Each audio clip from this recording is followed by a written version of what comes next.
What's good, YouTube? In this video, we're going to be talking about the 5 major improvements needed for ranked arenas. At the time of making this video, there's about 26 days left for this split. So that means, or not just a split, but this season. So that means that there's some time that, if maybe someone saw this, these changes could be implemented for next season, for season 13.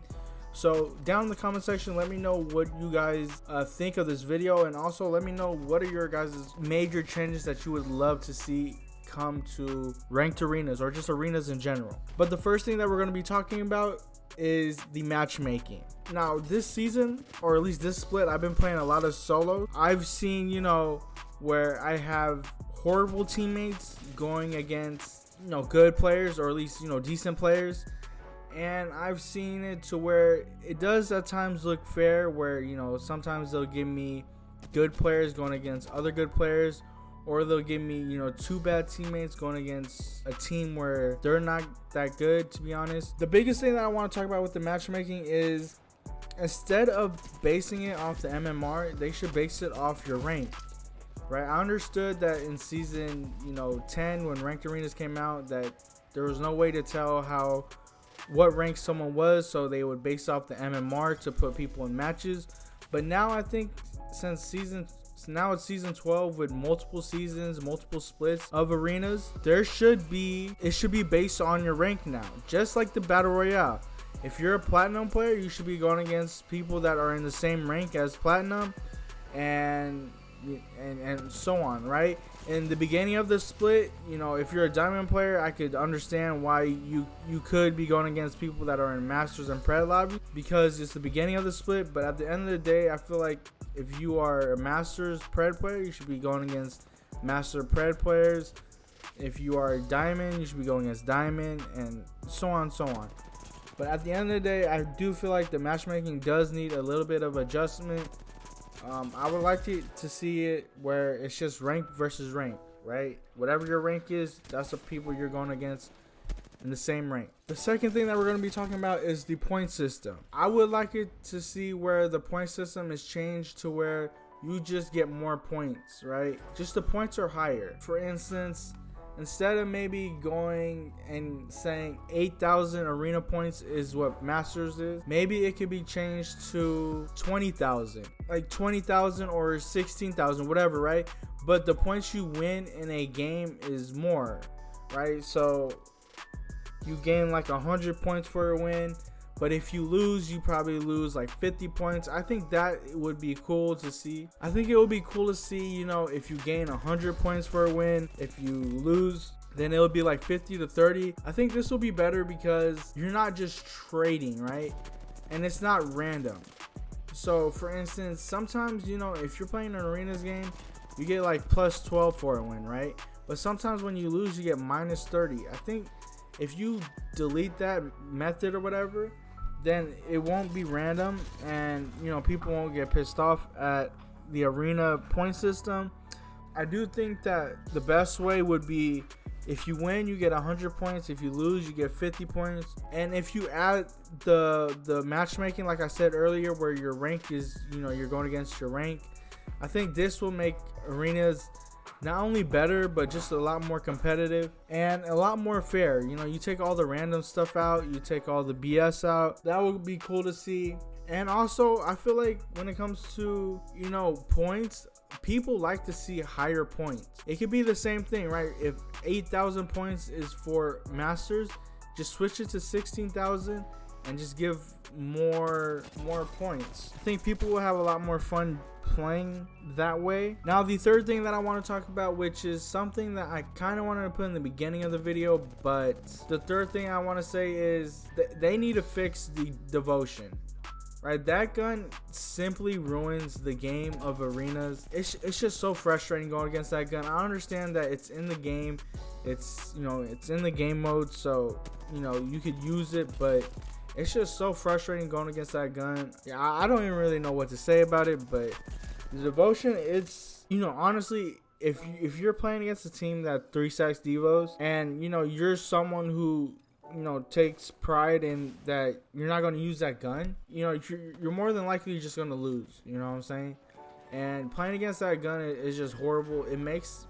It honestly makes people not even want to play the game mode because of that gun. That's like one of the more frustrating things about arenas, is that when a gun is meta like that, for instance the Devo, or last season was like the charged up Rampage, you know, these guns, they ruin the game mode and they make it not even fun. To be honest, it's not even fun talking about those two guns. I hate talking about those two guns. But hopefully they change something about it. I know that, you know, every LMG is just, it's always gonna have an advantage compared to the other guns in the game, because of the mag is just has more bullets in it, and usually those guns are just easier to control. Like for instance, next season in season 13, I think the Spitfire might come out. If it's not the Spitfire, it's going to be the G7. Either way, whichever gun comes out of that care package, they're going to be used a lot for next season for arenas. But if it is the Spitfire that comes out, I'm willing to bet the Spitfire replaces the Devotion, because hopefully the Devotion gets a nerf in like the price or something. You can't get it until the second round, just like how the L-Star was.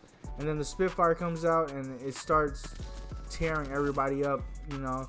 The Spitfire is honestly probably the easiest LMG to control compared to all the LMGs, so it's going to be a lot of fun when that gun is out for arenas to choose. But hopefully they do something about the Devotion and the LMGs just in general. Yeah, I don't know, just hopefully they do something about it, because it is not fun playing against that gun. The fourth thing that I want to talk about is I would like to see them improve with adding new stuff like badges to the game mode. When they add new maps, I think that's real good. You know, I give them props. They do it every season, and they do it in the middle of this season, so it makes, you know, arenas new. It makes it a lot of fun, especially if you do like that map that comes out. So it definitely makes it a lot of fun. There's a lot of maps for arenas, so I give them the props on that, and I think they do a good job on that. But I'd like to see, you know, some new badges, you know, mainly the damage badge. But I feel like I understand that it is difficult to add those, because people can, you know, make a game go longer because they want to get the damage badge. You know, things like that is difficult. But, you know, badges like the 100 win streak badge or your highest win streak badge, that badge is nice. You know, so if they can add more badges like that are, you know, nice to have, then hey, hopefully they could do that. Now the fifth thing that we're going to be talking about is kind of with the point system, but I would like to see them implement winning streaks and losing streaks.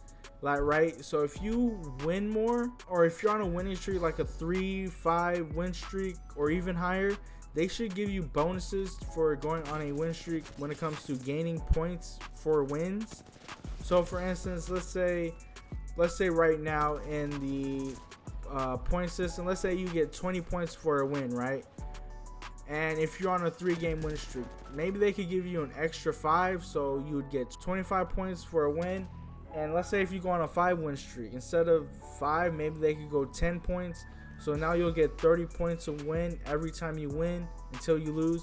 And then I think that, you know, when you're on a losing streak, it should be the same. So if you're on a losing streak, like a 3-game losing streak or a 5-game losing streak, they probably are going to add the same, just like on the winning streak portion that I said.